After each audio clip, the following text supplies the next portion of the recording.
માતાજી મિત્રો, કેમ છો બધા? મજામાં જશો ને? આજે આપણે અરવિંદભાઈની મગફળીમાં ઓટો મારવા આવી ગયા છીએ ને વરસાદ ચાલુ છે, ઝરમર ઝરમર જોઈ શકો છો. હું તમને બતાવું, આ મગફળી છે.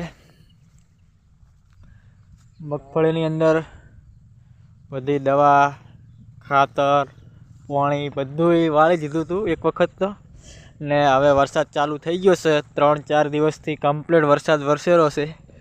ફૂલ અત્યારે બંધ જ નહીં રહેતો. જુઓ, હજી પણ વાદળા એવા છે, જોઈ શકો છો તમે.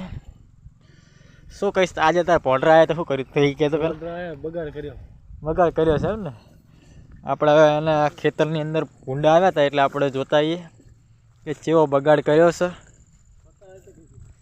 હે ચા કાન કી બાજુ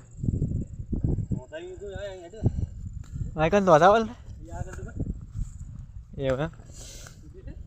જુઓ મિત્રો, આ જે આ છે ને, આ બધું ખોતરેલું એ ભૂંડરાએ ખોદેલું છે. જુઓ, આ જેવો જે ફોફા દેખાય ને એ ખોતરેલું ભૂંડનું ખોતરેલું છે. અને ઝાટકા મશીન લગાવેલું હતું ને તોય પણ ભૂંડ અંદર આવી ગયા. આ એનું ઝાટકા મશીન એટલું બધું કામ નથી કરતું લાગે, એટલે કે ભૂંડ આવી ગયા છે.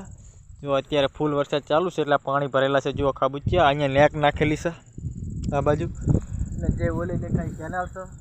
ને આ આખી મગફળી છે, 4 વીઘા જેવી મગફળી છે. આમાં 4 વીઘાની અંદર મગફળી વાવશે. ઓર પેલા ભાગમાં હતી ને ઉણા ભાગમાં કરી છે. આ બધી મગફળી છે. અને ઉપર તો વાતાવરણ વરસાદનું કરી નાખ્યું છે, માહોલ ગરમ જોઈ શકો છો. આ બધું ઠંડુ વાતાવરણ છે. અત્યારે ઝરમર ઝરમર ચાલુ છે વરસાદ. અત્યારે હવે ફૂલ વરસાદ ચાલુ થઈ ગયો છે. હવે આપણે જતા રહીશું ઘરે. ઓલા વાવેલા સાઈડા ના એમનું રહેવાનું મકાન છે. ઈકન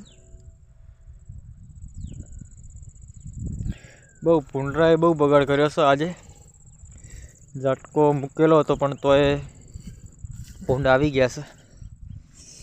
હવે ભૂંડની તો એવી શું દવા કરવી કે ઝટકા મશીન મૂક્યું તોય વરસાદ ઓલા આવી ગયું.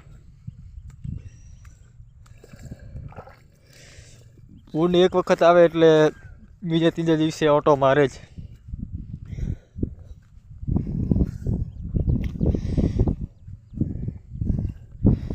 ભૂંડને કોઈ અંદર એટલા બધા દોણા અંદર નહીં બેઠા ને, એટલે કોઈ ખાવાનું નહીં મળ્યું ને, એટલે ખાલી ખોતરી નાખ્યું છે. બીજું કોઈ અને કાઢી પણ નથી, ખાલી મગફળી ખુલ્લી કરી છે. કોણ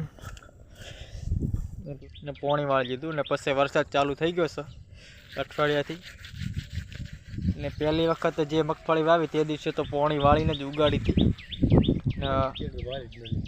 એના પછી તો પોણી વાળી જ નહીં. પછી તો વરસાદના પોણીએ જ ઉગી ગઈ છે. અને ખરપી વરસાદના પોણીએ બધું વરસાદના કારણે થઈ છે મગફળી.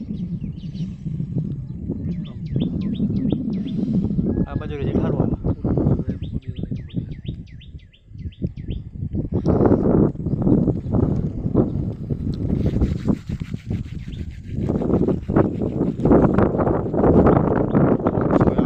કરી દેવાનો, એટલે બગાડ એટલો બધો કર્યો નથી.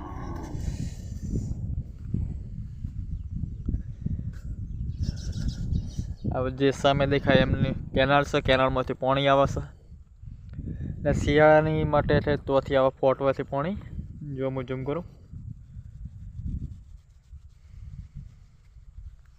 વિડીયો ગમ્યો હોય તો લાઈક, શેર અને સબસ્ક્રાઈબ કરવાનું ના ભૂલતા. દરરોજ મારા આવા બ્લોગ આવશે. જય માતાજી મિત્રો, થેન્ક યુ.